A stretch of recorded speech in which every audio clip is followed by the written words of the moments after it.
सुंदरनगर गांव की एक खासियत थी। सारे लोग वहाँ के गोरे थे, बस एक काली ही काली थी। हमें इस काली को गांव से बाहर निकाल देना चाहिए। हाँ, हम सब गोरे हैं, वो हमारे गांव के लिए कलंक है। इसी का रंग उसके वश में थोड़ी होता है, वो तो ऊपर वाले की देन है, उसमें इस बेचारे की क्या खता है। लेकिन जब ये गांव में घूमती है तो हमें बिल्कुल भी अच्छा नहीं लगता। वो तुम्हारी परेशानी है भूषण, तुम्हें काली से पता नहीं किस बात की नफरत है। वो एक अच्छी लड़की है, तुम लोग बेवजह उसके पीछे न पड़ो। उस दिन मुखिया ने गांव वालों की बात नहीं मानी, लेकिन उस दिन के बाद गांव वाले काली को ताने मारने लगे। जब भी काली कहीं से गुजरती, पता नहीं ये काली कब जाएगी यहाँ से। हाँ, ये काली हमारे पूरे सुंदरनगर पर कलंक है, कलंक। इसे गांव से बाहर निकाल देना चाहिए। गांव वालों के ताने सुनकर काली घर पहुंची और फिर उसने फैसला लिया कि वो दिन में बाहर नहीं निकलेगी। काली दुर्गा देवी की भक्त थी। वो रोज सुबह 5 बजे मंदिर पहुंच जाया करती थी। बेटा, तुम रोज सुबह सूरज उगने से पहले मंदिर क्यों आती हो? क्योंकि अगर गांव वालों ने मुझे देख लिया तो मुझे ताने मारेंगे। लेकिन उन लोगों के लिए तुम अपने जिंदगी के जीने का तरीका तो नहीं बदल सकती ना? लेकिन मैं सोचती हूँ कि जितना मैं लोगों से कम मिलूंगी, इतना लोग मुझे कम ताना देंगे, तो मुझे कम तकलीफ होगी। बेटा, वो जो भी बोलें, तुम उनकी बातों पर ध्यान मत दो, वरना तुम्हारा जीना दुश्वार हो जाएगा। लेकिन पंडित जी, मुझे सबकी बातें बुरी लगती है। मुझे लगता है कि मेरी ही गलती है कि मैं काली हूँ। सुंदरनगर के सारे लोग गोरे हैं, बस मैं ही काली हूँ। बेटा, इतना मत सोचो। मैं देवी माँ से तुम्हारे लिए दुआ करूँगा कि वो तुम्हें गैबी ताकत दे। दिन भर काली अपने घर में ही रहा करती थी। वो बहुत अच्छे मटके बनाया करती थी। मटके बेचकर जो पैसे आते, उससे काली अपने घर का खर्च चलाने के साथ साथ मंदिर के बाहर जो भी भिखारी दिखा, उन्हें भी खाना खिलाया करती थी। देवी माँ तुम्हारा भला करे बेटा, अगर तुम ना होती तो हम तो भूखे ही मर जाते। ऐसा नहीं है अम्मा, देवी माँ है ना, वो आपका भी पेट जरूर भरेंगी। काली भले ही काली थी, पर वो मन से बहुत सुंदर थी। काली की जिंदगी यूं ही चलती रही। वो हमेशा की तरह अंधेरे में ही बाहर निकला करती थी। नवरात्रि आने वाली थी। बेटा काली, तुम्हारा डांडिया खेलने का मन नहीं होता? होता तो है पंडित जी, पर अगर मैं डांडिया खेलने आऊंगी तो कोई मेरे साथ डांडिया नहीं खेलेगा, बल्कि सब लोग मुझे ताने मारेंगे।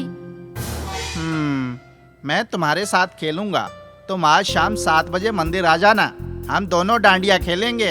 लेकिन गांव वाले, उन सबको मेरा यहाँ आना बिल्कुल अच्छा नहीं लगेगा। किसी को अच्छा लगे या बुरा, इससे कोई फर्क नहीं पड़ता बेटा। तुम्हें डांडिया खेलना है, मैं तुम्हारे साथ खेलूंगा। ठीक है पंडित जी। काली के वहाँ से जाने के बाद पंडित जी ने देवी के सामने डांडिया रखी और दुआ करने लगे। हे देवी माँ, ये लड़की बहुत अच्छी है, पर अपने काले रंग की वजह से उसे बहुत जिल्लत झेलनी पड़ती है। काली बहुत परेशान है, उसका आत्मसम्मान भी टूटता जा रहा है। हे देवी माँ, इस लड़की को हौसला दीजिए।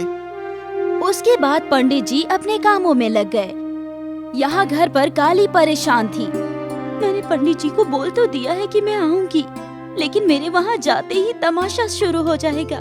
सब लोग मुझे ताने मारेंगे।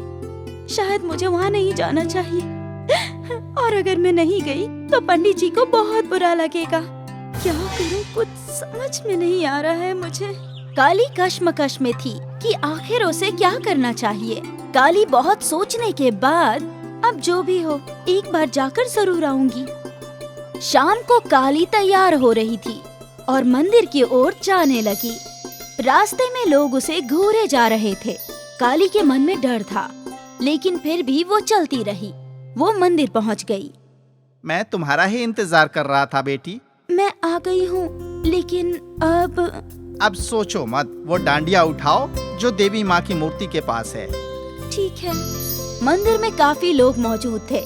सब काली के बारे में बातें कर रहे थे। काली ने डांडिया उठाई और जैसे ही उसके हाथों में आई तो उसके शरीर में सफेद रोशनी दाखिल हुई और वो हवा में उड़ने लगी। काली ने काली माता का रूप ले लिया। मंदिर में खड़े सारे लोग झुक गए, क्योंकि सबको देवी के रूप का दर्शन मिला। जय काली! काली माँ, जय काली माँ, जय काली माँ। बंद करो, मेरी जय जयकार बंद करो। मेरा रंग भी तो काला है। मुझे तो काली माँ के नाम से पूछते हो, तो काली को क्यों कोसते हो? क्या उसने तुम लोगों को कोई नुकसान पहुँचाया है? नहीं, काली ने हमेशा तुम्हारा भला ही सोचा है। लेकिन तुम लोग इंसान कहलाने के लायक नहीं हो। तुम लोगों को बस भेदभाव करने का बहाना चाहिए। अगर तुम्हें काले रंग से इतनी ही दिक्कत है तो मेरी इबादत क्यों करते हो? हमसे गलती हो गई माता, हमें माफ कर दीजिए। माफ कर दीजिए देवी माँ, माफ कर दीजिए। सुंदर नगर के सारे वासी काली माता से माफी मांग रहे थे। माता का क्रोध शांत हुआ। वो काली के जिस्म से चली गई और लोगों ने माता की जय जयकार की।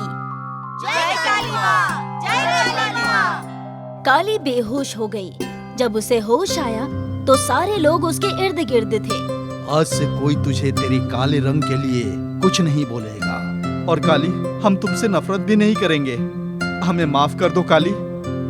ये सब सुनकर काली की आंखों में खुशी के आंसू आ गए। वो बहुत खुश थी। उस दिन काली के साथ सुंदर नगर के वासियों ने डांडिया खेला और फिर कभी भी काली की उसके काले रंग के लिए बेइज्जती नहीं हुई। सुंदर नगर गाँव की एक खासियत थी। सारे लोग वहाँ के गोरे थे, बस एक काली ही काली थी। हमें इस काली को गांव से बाहर निकाल देना चाहिए। हाँ हाँ, हम सब गोरे हैं, वो हमारे गांव के लिए कलंक है। इसी का रंग उसके वश में थोड़ी होता है। वो तो ऊपर वाले की देन है, उसमें इस बेचारे की क्या खता है। लेकिन जब ये गांव में घूमती है तो हमें बिल्कुल भी अच्छा नहीं लगता। वो तुम्हारी परेशानी है भूषण। तुम्हें काली से पता नहीं किस बात की नफरत है। वो एक अच्छी लड़की है, तुम लोग बेवजह उसके पीछे न पड़ो। उस दिन मुखिया ने गांव वालों की बात नहीं मानी, लेकिन उस दिन के बाद गांव वाले काली को ताने मारने लगे। जब भी काली कहीं से गुजरती, पता नहीं ये काली कब जाएगी यहाँ से। हाँ, ये काली हमारे पूरे सुंदर नगर पर कलंक है, कलंक। इसे गांव से बाहर निकाल देना चाहिए। गांव वालों के ताने सुनकर काली घर पहुंची और फिर उसने फैसला लिया कि वो दिन में बाहर नहीं निकलेगी। काली दुर्गा देवी की भक्त थी। वो रोज सुबह 5 बजे मंदिर पहुंच जाया करती थी। बेटा, तुम रोज सुबह सूरज उगने से पहले मंदिर क्यों आती हो? क्योंकि अगर गांव वालों ने मुझे देख लिया तो मुझे ताने मारेंगे। लेकिन उन लोगों के लिए तुम अपने जिंदगी के जीने का तरीका तो नहीं बदल सकती ना? लेकिन मैं सोचती हूँ कि जितना मैं लोगों से कम मिलूंगी, इतना लोग मुझे कम ताना देंगे, तो मुझे कम तकलीफ होगी। बेटा, वो जो भी बोले तुम उनकी बातों पर ध्यान मत दो, वरना तुम्हारा जीना दुश्वार हो जाएगा। लेकिन पंडित जी, मुझे सबकी बातें बुरी लगती है। मुझे लगता है कि मेरी ही गलती है कि मैं काली हूँ। सुंदर नगर के सारे लोग गोरे हैं, बस मैं ही काली हूँ। बेटा, इतना मत सोचो। मैं देवी माँ से तुम्हारे लिए दुआ करूँगा कि वो तुम्हें गैबी ताकत दे। दिन भर काली अपने घर में ही रहा करती थी। वो बहुत अच्छे मटके बनाया करती थी। मटके बेचकर जो पैसे आते, उससे काली अपने घर का खर्च चलाने के साथ साथ मंदिर के बाहर जो भी भिखारी दिखा, उन्हें भी खाना खिलाया करती थी। देवी माँ तुम्हारा भला करे बेटा। अगर तुम ना होती तो हम तो भूखे ही मर जाते। ऐसा नहीं है अम्मा, देवी माँ है ना, वो आपका भी पेट जरूर भरेंगी।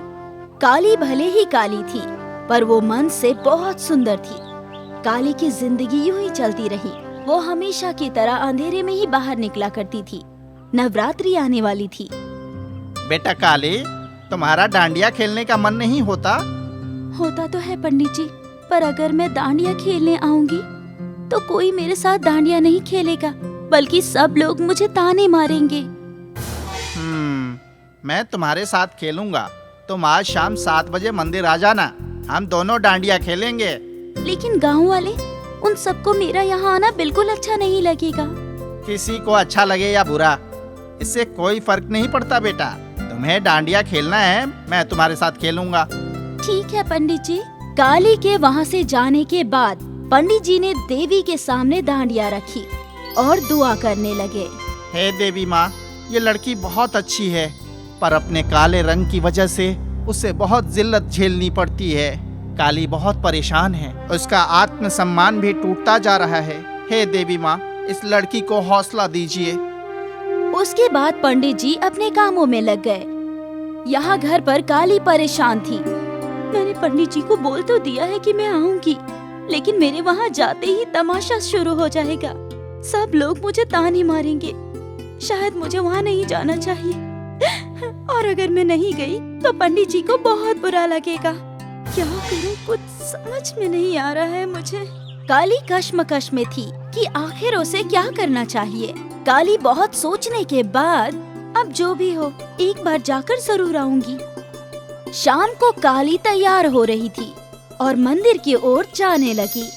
रास्ते में लोग उसे घूरे जा रहे थे। काली के मन में डर था, लेकिन फिर भी वो चलती रही। वो मंदिर पहुंच गई। मैं तुम्हारा ही इंतजार कर रहा था बेटी। मैं आ गई हूँ, लेकिन अब सोचो मत, वो डांडिया उठाओ जो देवी माँ की मूर्ति के पास है। ठीक है। मंदिर में काफी लोग मौजूद थे। सब काली के बारे में बातें कर रहे थे। काली ने डांडिया उठाई और जैसे ही उसके हाथों में आई तो उसके शरीर में सफेद रोशनी दाखिल हुई और वो हवा में उड़ने लगी। काली ने काली माता का रूप ले लिया। मंदिर में खड़े सारे लोग झुक गए, क्योंकि सबको देवी के रूप का दर्शन मिला। जय काली माँ, जय काली माँ, जय काली माँ। बंद करो, मेरी जय जयकार बंद करो। मेरा रंग भी तो काला है। मुझे तो काली माँ के नाम से पूछते हो, तो काली को क्यों कोसते हो? क्या उसने तुम लोगों को कोई नुकसान पहुँचाया है? नहीं, काली ने हमेशा तुम्हारा भला ही सोचा है। लेकिन तुम लोग इंसान कहलाने के लायक नहीं हो। तुम लोगों को बस भेदभाव करने का बहाना चाहिए। अगर तुम्हें काले रंग से इतनी ही दिक्कत है तो मेरी इबादत क्यों करते हो? हमसे गलती हो गई माता, हमें माफ कर दीजिए। माफ कर दीजिए देवी माँ, माफ कर दीजिए। सुंदरनगर के सारे वासी काली माता से माफी मांग रहे थे। माता का क्रोध शांत हुआ। वो काली के जिस्म से चली गई और लोगों ने माता की जय जयकार की। जय काली माँ, जय काली माँ। काली बेहोश हो गई। जब उसे होश आया तो सारे लोग उसके इर्द गिर्द थे। आज से कोई तुझे तेरे काले रंग के लिए कुछ नहीं बोलेगा। और काली, हम तुमसे नफरत भी नहीं करेंगे। हमें माफ कर दो काली। ये सब सुनकर काली की आंखों में खुशी के आंसू आ गए। वो बहुत खुश थी। उस दिन काली के साथ सुंदरनगर के वासियों ने डांडिया खेला और फिर कभी भी काली की उसके काले रंग के लिए बेइज्जती नहीं हुई।